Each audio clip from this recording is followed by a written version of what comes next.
Assalamualaikum warahmatullahi wabarakatuh. Dengan saya Azara Dia Safitri, NIM 19106110091.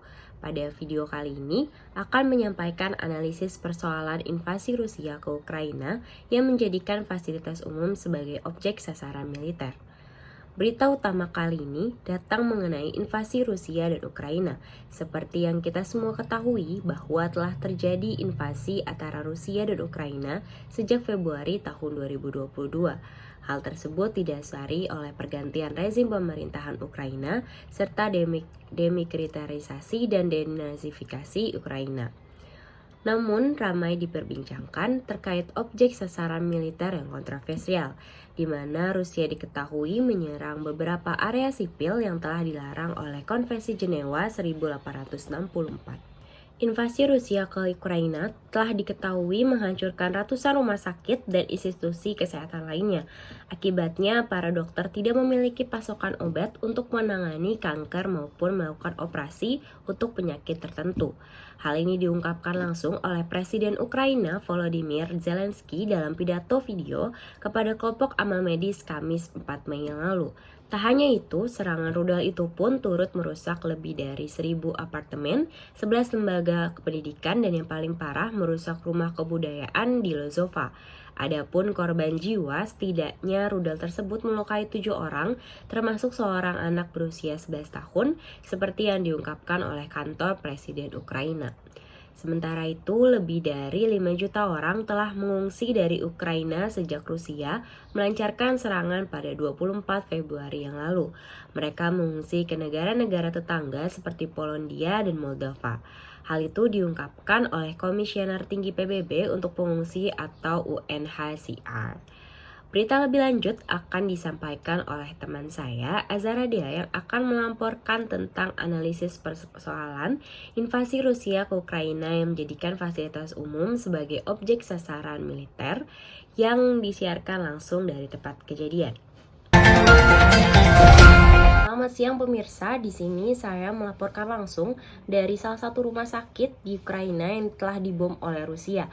Bisa kita saksikan bersama, tempat bangunan yang saya pijaki ini sudah hancur lebur menyatu dengan tanah. Suasana di sekitar pun amat sunyi serta tidak ada penduduk yang berkeliaran di sekitar lokasi. Dari hasil analisis saya yang telah saya rangkum selama beberapa hari ini, dapat disimpulkan bahwa invasi yang dilakukan oleh Rusia ke Ukraina telah melanggar prinsip dalam hukum humaniter terkait sasaran objek sipil itu sendiri. Perlu diketahui pula bahwa objek sipil adalah semua objek yang bukan objek militer dan oleh karena itu tidak dapat dijadikan sasaran serangan pihak yang bersengketa. Sebaliknya, jika suatu objek termasuk ke dalam kategori sasaran militer, maka objek tersebut dapat dihancurkan berdasarkan ketentuan-ketentuan hukum humaniter.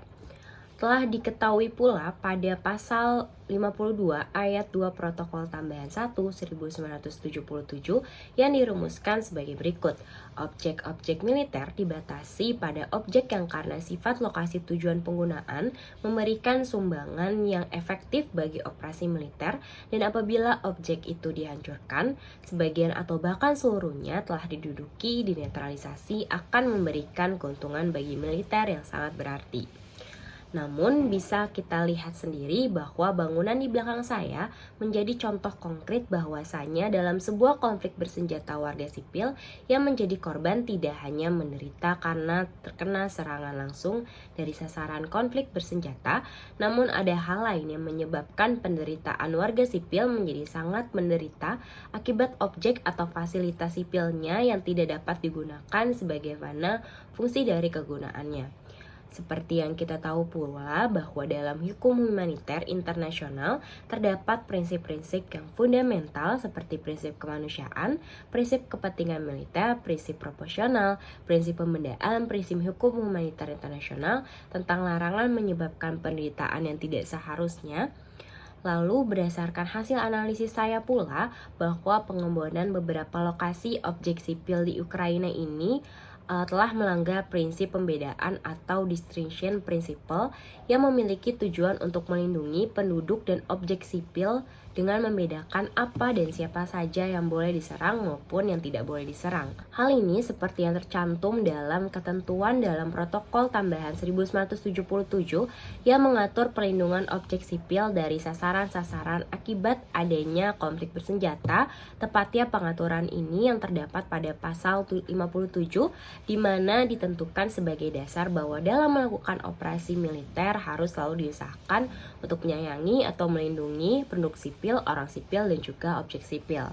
Hal berikutnya yang saya sadari terkait invasi Rusia ke Ukraina ini setelah mengunjungi bangunan ini, yakni terkait prinsip proportionality atau prinsip proporsional, di mana menurut prinsip tersebut bahwa setiap serangan dalam operasi militer harus didahului dengan tindakan yang memastikan bahwa serangan tersebut tidak akan menyebabkan korban ikutan di dalam sipil yang dapat berupa kehilangan nyawa, luka-luka ataupun kerusakan harta benda yang berlebihan dibandingkan keuntungan militer yang diharapkan langsung dari serangan tersebut. Di mana dengan adanya penyerangan atau pengeboman yang dilakukan oleh pihak Rusia ke Ukraina tentu saja membuat beberapa warga sipil yang mungkin ikut dalam berperangan bisa saja mengalami hal-hal tersebut gitu.